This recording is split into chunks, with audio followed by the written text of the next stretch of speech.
very good morning to all of you.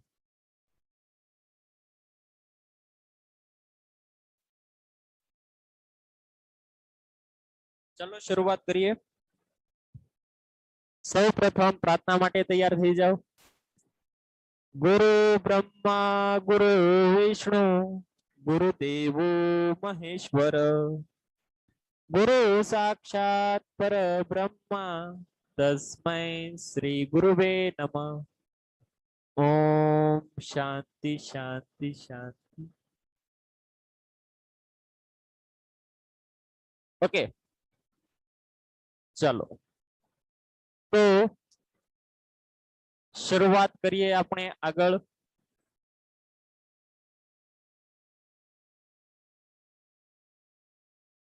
છેલ્લે તમને ક્યાં સમ સુધી કરાવ્યું હતું બોલો?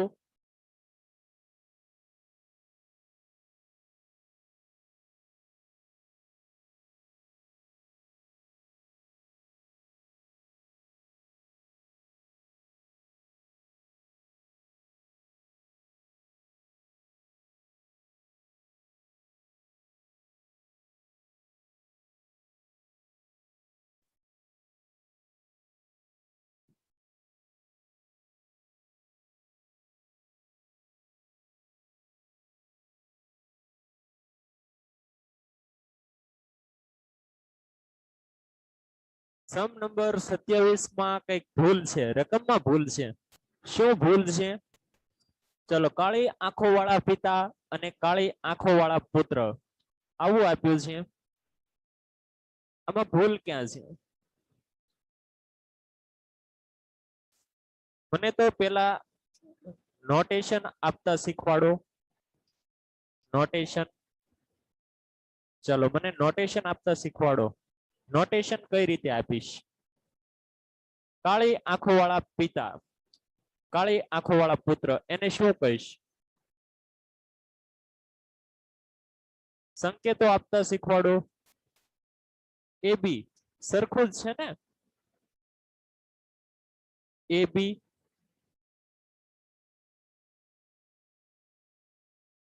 એમને કહીશ એ બી. કાળી આંખો વાળા પિતા એ અને કાળી આંખો વાળા પુત્રો.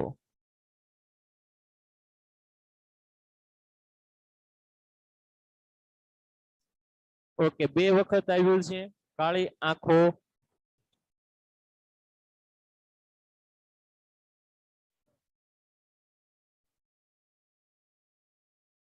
ત્રણ વાર આવ્યું છે. ઓકે ઓકે, ચાલો તો એ આપણે સુધારો કરી નાખીએ. બરાબર, ત્રણ વાર આવ્યું છે. આઈ થિંક તમે કોઈ દાખલો એ ગણ્યો નહીં હોય. બરાબર, કઈ વાંધો નહીં.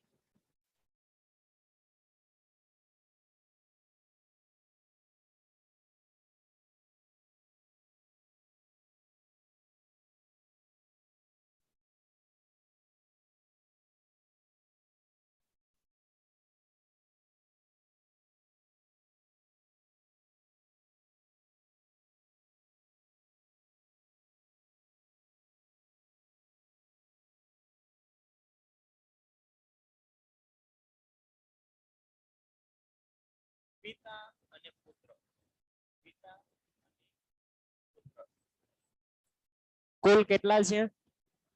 પિતા અને પુત્ર. ચાલો હવે બરાબર થાય છે ને? જોજો, પિતા અને પુત્ર એન. ઓકે, કાળી આંખો વાળા પિતા, કાળી આંખો વાળા પુત્રો.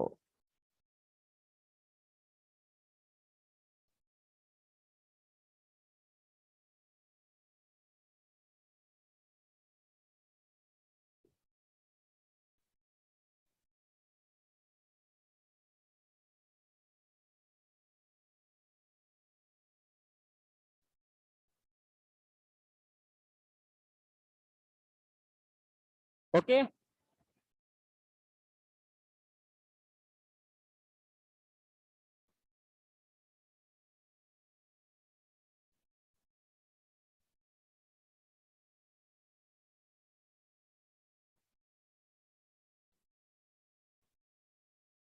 જોકે આઈ થિંક રકમમાં કોઈ ભૂલ હતી નહીં. એક મિનિટ. સંપૂર્ણ નીચે જો એક સૂચના આપી છે, સંપૂર્ણ સ્વતંત્રતા હોત તો, સંપૂર્ણ સ્વતંત્રતા હોત તો સમાન સંખ્યા માટે કાળી આંખોવાળા પિતા અને કાળી આંખોવાળા પુત્રોનું આવર્તન શું હોત? ચલો એક વખત આ રકમને આપણે વેરીફાઈ કરી લઈએ, બરાબર, કે ખરેખર આવું જ કહેવા માંગે છે ને?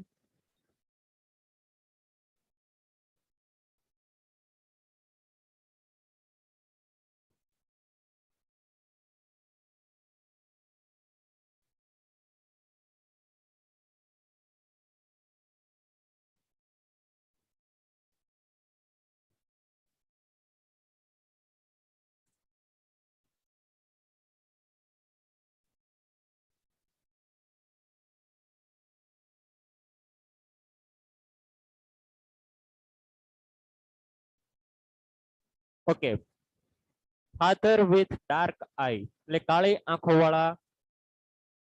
ઓકે, રકમને સુધારજો તે. ચાલો લખાવું છું, લખાવું છું. ઉપરની જે સૂચના છે ને, આ સૂચના એટલું લખો. નીચે આપેલી માહિતી પરથી પિતા અને પુત્રના આંખના રંગ વચ્ચે ના ગુણાત્મક સંબંધનો અભ્યાસ કરો. ગુણાત્મક સંબંધનો અભ્યાસ કરો અથવા જોડાણ શોધો.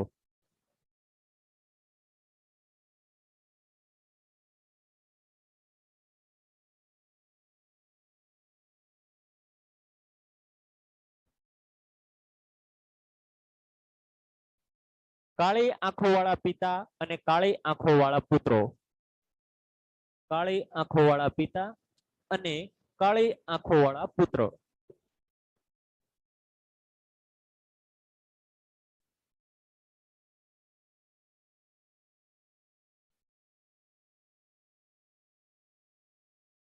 ત્યાર પછી કાળી આંખો વાળા પિતા અને કાળી આંખો ન ધરાવતા પુત્રો.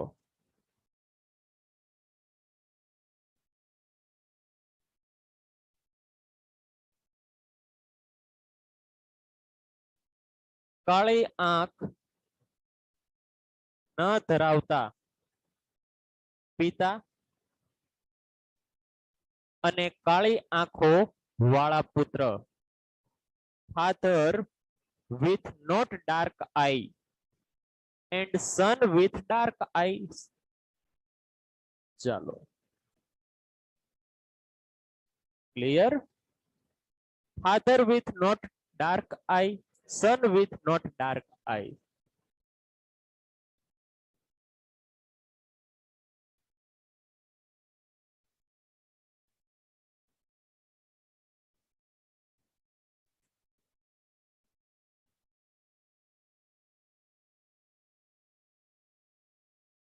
ચાલો હવે રકમ કમ્પ્લીટ છે ને?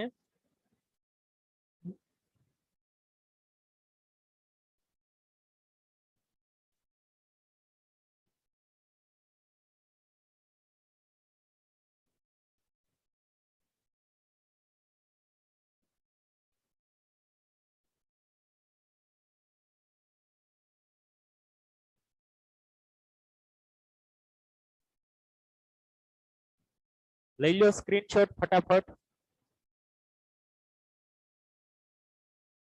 ચાલો આગળ જોઈએ સમ નંબર 28. હવે જુઓ, બે નગરો એટલે કે શહેર, બે શહેર એ અને બી.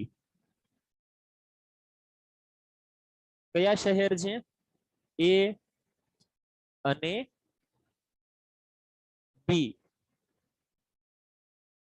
આ શહેરમાં તપાસનીશ દ્વારા, તપાસનીશ એટલે કે તપાસ કરતો વ્યક્તિ, બરાબર, એમના દ્વારા નીચેની માહિતી પ્રદાન કરવામાં આવી છે એટલે કે આપવામાં આવી છે. ટાઉન એ, ટાઉન નો મતલબ થાય છે શહેર, શહેર એ, બરાબર, શહેર એ. અને ટાઉન બી એટલે શહેર બી. કુલ વસ્તી હજારોમાં છે, જો કે બધું જ હજારોમાં આપ્યું છે, તો ભલે હજારોમાં આપ્યું હોય બરાબર, એનાથી કઈ ફેર પડતો નથી. હજારોમાં આપ્યું હોય, લાખોમાં આપ્યું હોય કે કરોડોમાં આપ્યું હોય, એનાથી કઈ ફેર પડતો નથી બરાબર. સો અહીંયા આપેલી જે રકમ છે એ જ રકમ આપણે લઈ લેવાની છે. ક્લિયર? ચાલો, તો શું કીધું છે? થોડીક વાર માટે ટાઉન બી ને ભૂલી જાવ. થોડીક વાર માટે આ ટાઉન બી છે જ નહીં, માત્ર ટાઉન એ ની માહિતી આપી છે. તો તમે હવે દાખલો ગણી શકો કે નહીં?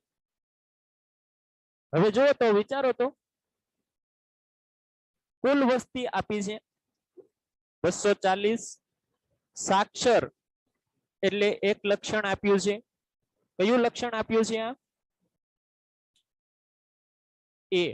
ઓકે, વેરી ગુડ, એ.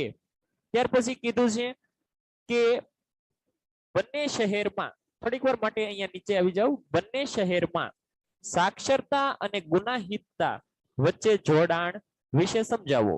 તો અહીંયા તમને બે વસ્તુ કીધી છે, સાક્ષરતા અને ગુનાહિતતા બરાબર. તો ગુનાહિતતા અને સાક્ષરતા વચ્ચેનો સંબંધ શોધવાનો છે.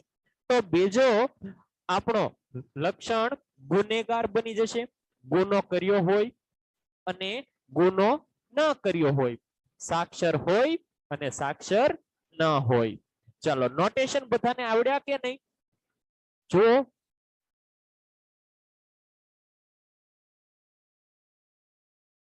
એ એટલે સાક્ષર, તો આલ્ફા એટલે શું કહીશું? અભણ અથવા તો નિરક્ષર બરાબર. બીજું લક્ષણ આપણે એ તપાસવાનું છે. કોની વચ્ચે સંબંધ તપાસવાનો છે? એ અને બી વચ્ચે.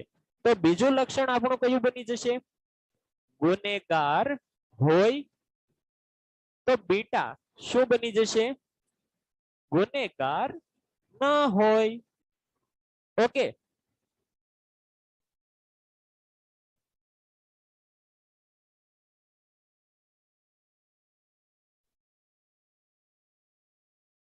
ચાલો, આટલું ક્લિયર છે કે નહીં?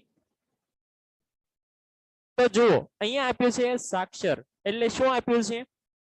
એ આપ્યું છે. કેટલું આપ્યું છે? 40. પછી કીધું છે અભણ ગુનેગાર. અભણ ગુનેગાર, અભણ એટલે આલ્ફા અને ગુનેગાર એટલે બી. આલ્ફા બી ની વેલ્યુ આપી છે. આલ્ફા બી કેટલી આપી છે? એ પણ 40 બરાબર. આલ્ફા બી ની વેલ્યુ આપી છે.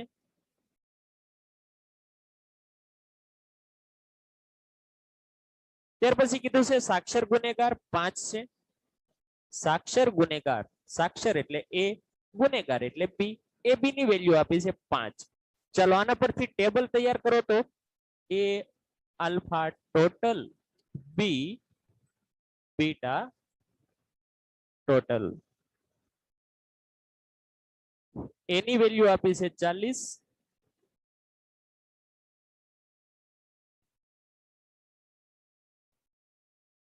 ત્યાર પછી બીજી કઈ વેલ્યુ આપી છે? આલ્ફા બી, એ આપી છે, એ પણ 40 આપી છે. Very good. એ બી 5, ખૂબ સરસ. અને અહીંયા 45. જો વૈરલે સરસ મજાનું ટેબલ તૈયાર કરીને અહીંયા આપણને બતાવ્યું છે. તો આવું એક ટેબલ તૈયાર થશે. ઓકે, ટેબલ બનાવતા તો તમને બધાને આવડે છે.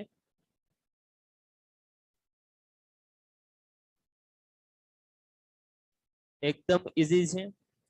ચાલો, આ આપણે સમ કેલ્ક્યુલેટ કર્યો અથવા તો આજે આપણે કેલ્ક્યુલેશન કર્યું એ કયા ટાઉન માટે કર્યું? ટાઉન એ માટે. આવું જ સેમ કેલ્ક્યુલેશન આપણે ટાઉન બી માટે કરવાનું છે. સમજાઈ વાત કે નહીં?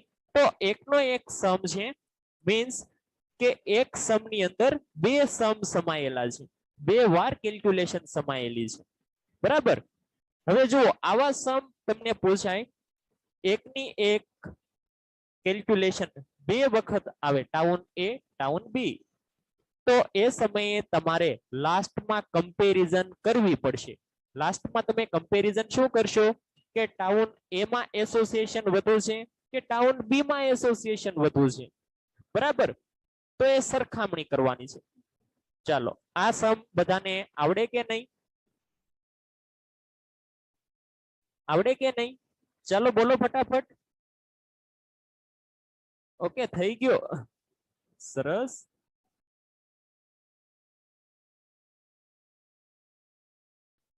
હા, પેલા એ અને પછી બી, પેલા એ અને પછી બી. કમ્પેરિઝન મેથડ, ઓકે, કમ્પેરિઝન લખાવી દઉં તો એમના માટે તમારે સમ સોલ્વ કરવો પડશે. અપેક્ષા, ચાલો સમ સોલ્વ કરો અને મને ફટાફટ જણાવો કે ટાઉન એ માટે એસોસિએશન કેવો આવ્યો? ટાઉન એ માટે -0.27, એબ્સોલ્યુટલી રાઈટ આન્સર આપ્યો છે. Very good Janvi.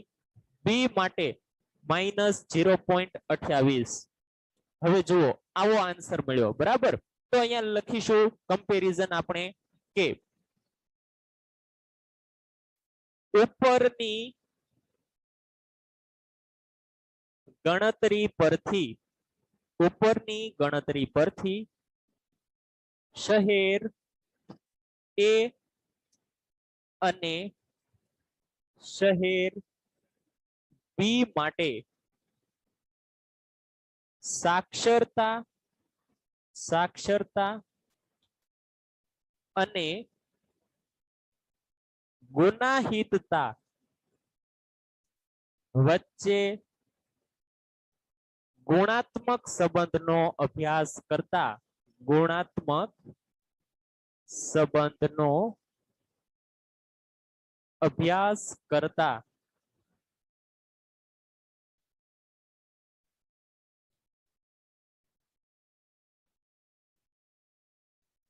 શહેર એ માટે, શહેર એ માટે ક્યુ બરાબર -0.27 અને શહેર બી માટે ક્યુ બરાબર -0.28 મળે છે. તેના પરથી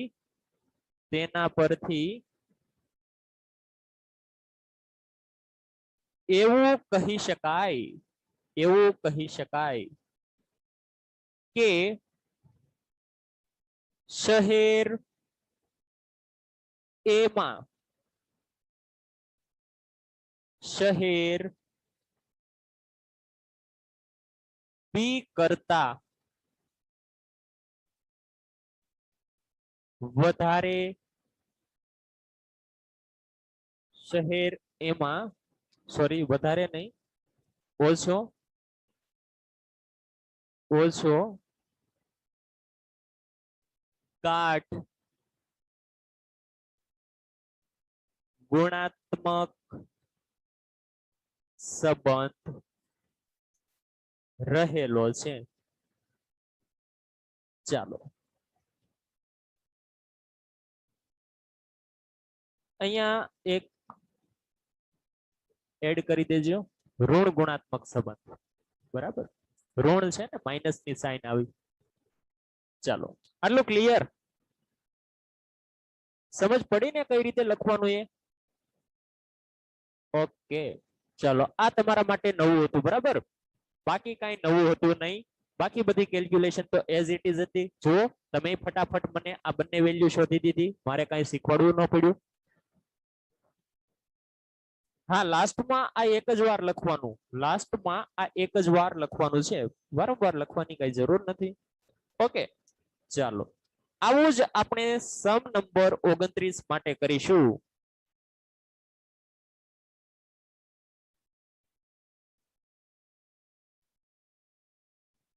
સમ નંબર 29.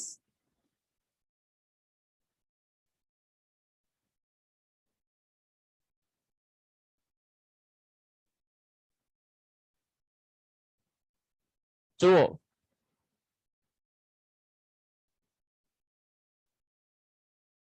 એન્થ્રેક્સ વડે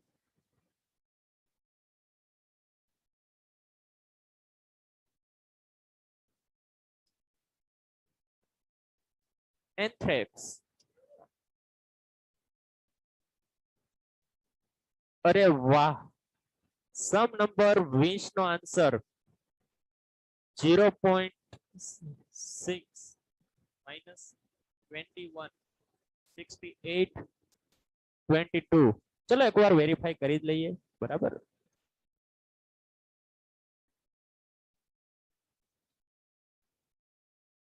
ચલો વેરીફાઈ કરું છું એક મિનિટ રાહ જુઓ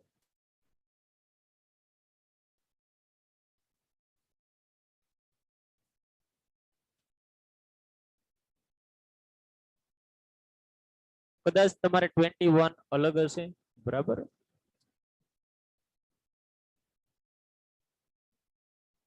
22 થી ઓકે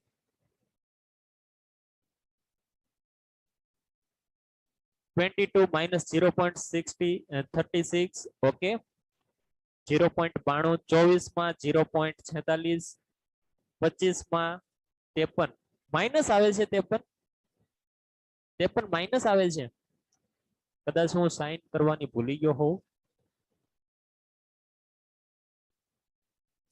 ઓકે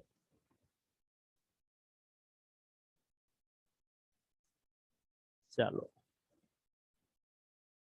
માઇનસ 53 સમ નંબર 26 માં 0 27 માં 0.63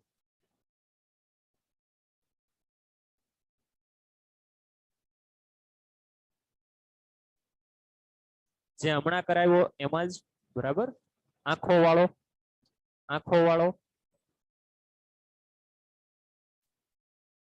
સમ નંબર 28 જે અત્યારે આપણે જોયો તેમાં જ -27 -28 સમ નંબર 29 નો આન્સર અને 30 નો આન્સર બંને તમે સ્ક્રીનશોટ લઈ લો ફટાફટ અથવા લખી નાખો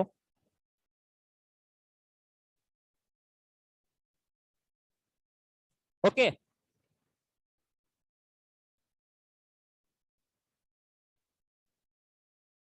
ચાલો તો આવી જઈએ પાછા અહીંયા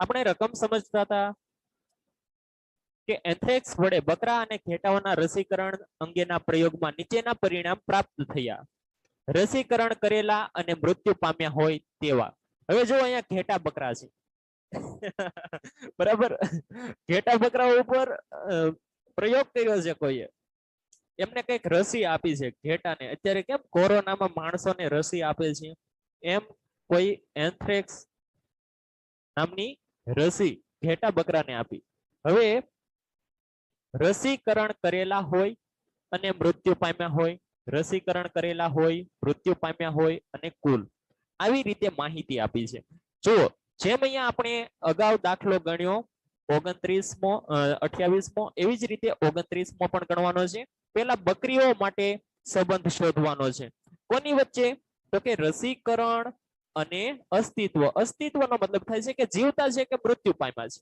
બરાબર ચાલો તો જોઈએ સમ નંબર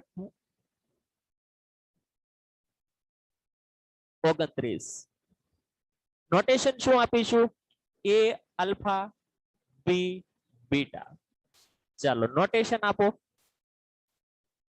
એ કોને કહેશું રસીકરણ અને અસ્તિત્વ વચ્ચે સંબંધ તપાસવાનો છે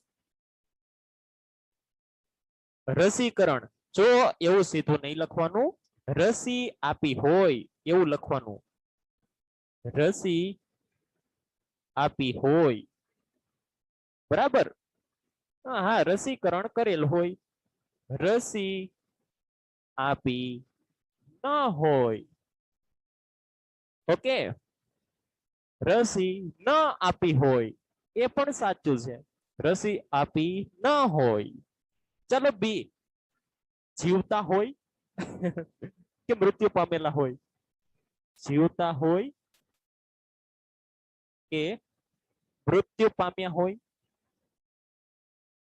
બરાબર. આ એમના અસ્તિત્વની વાત થઈ. અસ્તિત્વ છે અથવા અસ્તિત્વ નથી. ઓકે, તો જુઓ અહીંયા રસીકરણ કરેલા અને મૃત્યુ પામ્યા હોય, આને શું કહીશું?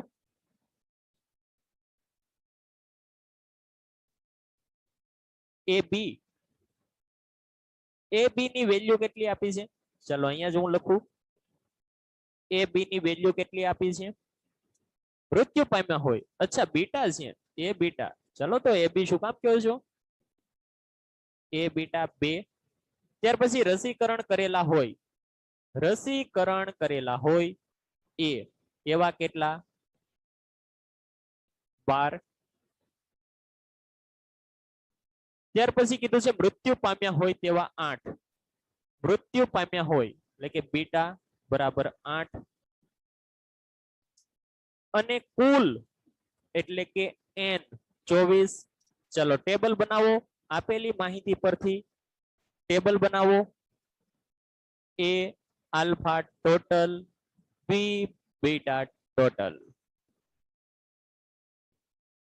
ટોટલ છે ગ્રાન્ડ ટોટલ 24, બરાબર.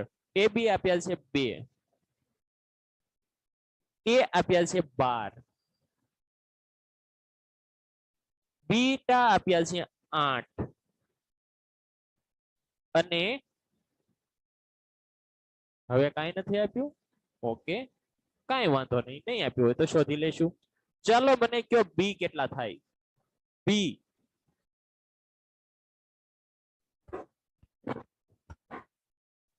બોલો બોલો, બી કેટલા થાય? અરે વાહ, ચલો હું તો એક પૂછું છું અને તમે તો આખું ટેબલ તૈયાર કરી નાખો છો. શું સ્પીડ છે તમારી! વાહ, ગજબની સ્પીડ છે હો. માહિતી સુસંગત નથી. અરે એવું થોડું ચાલે. ચલો અહીંયા કેટલા આવશે?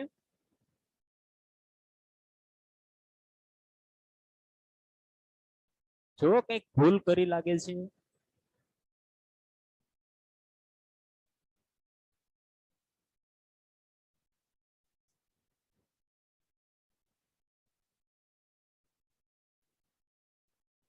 ઓકે, એ બીટા 2 છે. એ બીટા 2 છે. તો પણ અહીંયા 16 જ આવશે ને.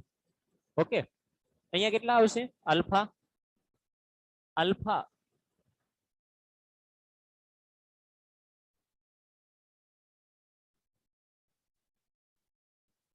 આલ્ફા 12 આવશે.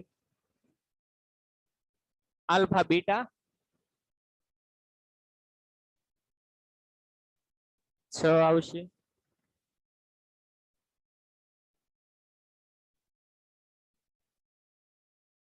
એ બી 10 આવશે.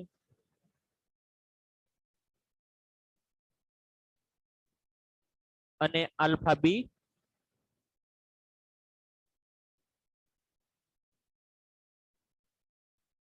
6 આવશે.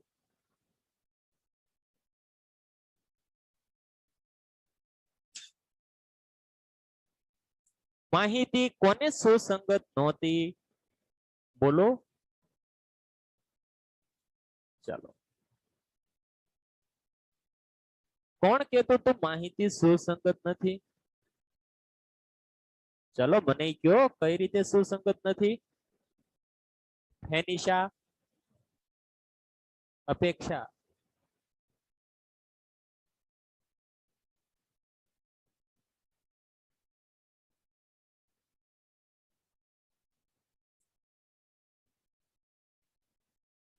ઓકે. કોને મેં ભૂલ કરી હતી લખવામાં?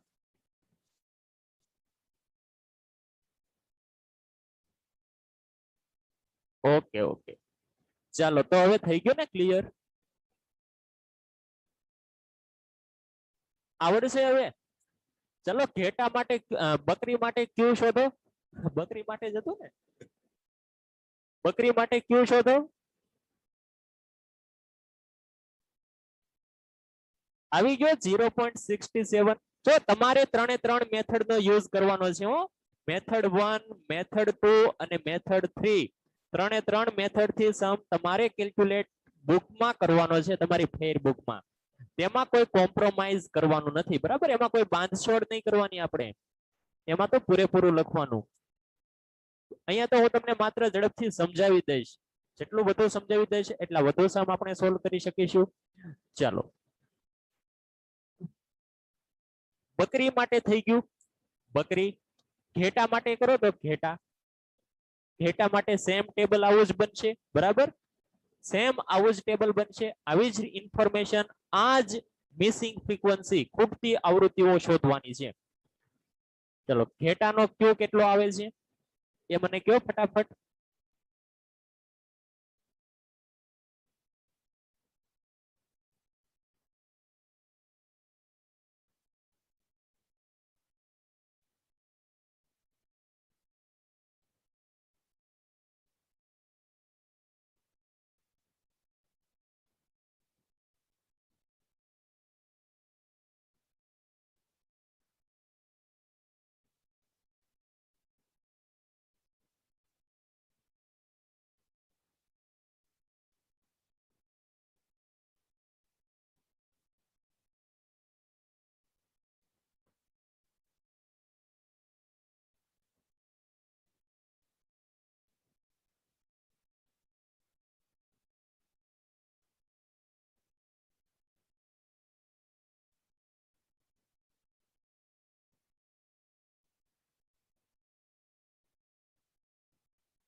ચાલો, આવ્યો કે નહીં આન્સર?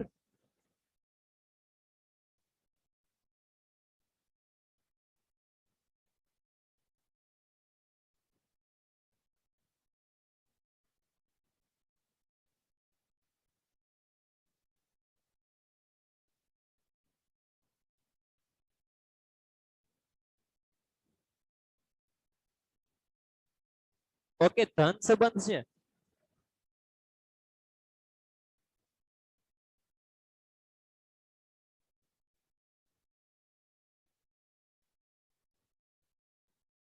ઋણ સંબંધ છે. ચલો, નક્કી કરો, +25 આવ્યા કે માઇનસ? તમારે શું આવ્યું?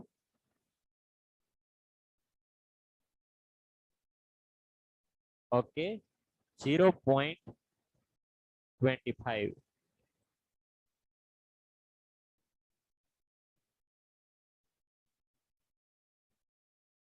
ચલો, હવે સરખામણી કરી શકો કે નહીં?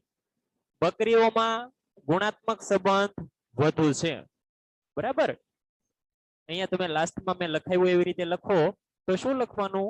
બકરીઓમાં ગુણાત્મક સંબંધ વધુ છે, ઘેટામાં ઓછો જોવા મળે છે. તો ઘેટાને રસી નહીં આપવાની, બરાબર?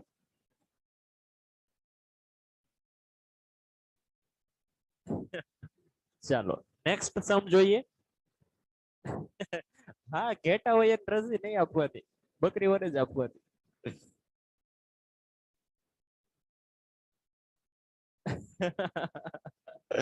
વચ્ચે તો આપીશું એમ.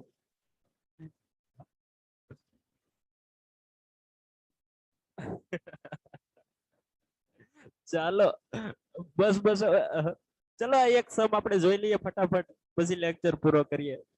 તમને મજાક કરવાની બહુ મજા આવતી લાગે છે, હે?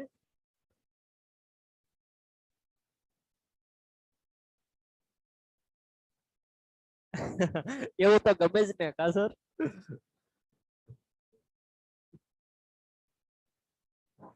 ચાલો, વાયરલ વાયરલ.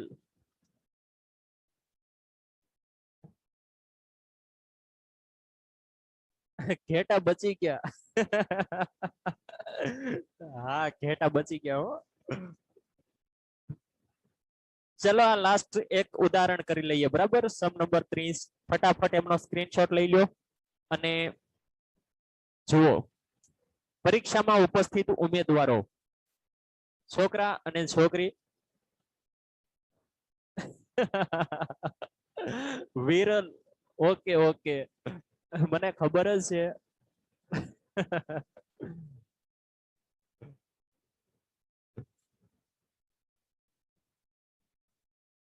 છોકરાઓ અને છોકરીઓ આપી છે બરાબર. તો સૌપ્રથમ આપણે છોકરાઓ વિશે ગુણાત્મક સંબંધનો અભ્યાસ કરવાનો છે.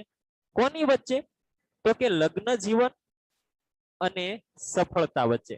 તો સફળતામાં આપણે સફળતા અને નિષ્ફળતા એવા લક્ષણો લઈશું અને લગ્નમાં આપણે પરિણીત અને અપરિણીત એવું લઈ લઈશું બરાબર. ચાલો નોટેશન આપતા આવડી ગયા કે નહીં? છે ને એકદમ સિમ્પલ. અઘરું લાગે છે નહીં ને? ઓકે તો આ સમ પણ ફટાફટ થઈ જાય તેવો જ છે. અગાઉના સમ જોયા તેવા જ. હવે જો અહીંયા જે આપણે સમ જોયા ને અત્યાર સુધી એ એકદમ સિમ્પલ હતા બરાબર. આના જેવા જ સિમ્પલ પણ અલગ પ્રકારના સમ જે 31 નંબરથી શરૂ થાય છે એ આપણે આવતા લેક્ચરમાં શરૂ કરીશું. ના હજી બાકી છે બરાબર. હજી આપણે 2 લેક્ચર ભણવાના છે પછી આ યુનિટ આપણે પૂરું કરીશું બરાબર. ચાલો સમ નંબર 30 સુધી તમારું હોમવર્ક તમે કમ્પ્લીટ કરીને આવજો. સમ નંબર હા છે લોંગ બરાબર. જો કે આપણા બધા જ યુનિટ એટલા બધા લોંગ જ છે પણ અઘરા નથી. જ્યાં સુધી મને એવું લાગે છે ત્યાં સુધી તમને અઘરો ક્યારેય નહીં લાગે બરાબર. થોડુંક લેન્ધી છે, લખવું તો પડશે. મેં તમને અગાઉ કીધું હતું ને કે એક ચેપ્ટર માટે એક બુક તો જોશે જ બરાબર. સો જોશે જ. ઓકે એમાં આપણે કઈ આળસ નથી કરવાની, એ તો લખશું જ મન ભરીને બરાબર.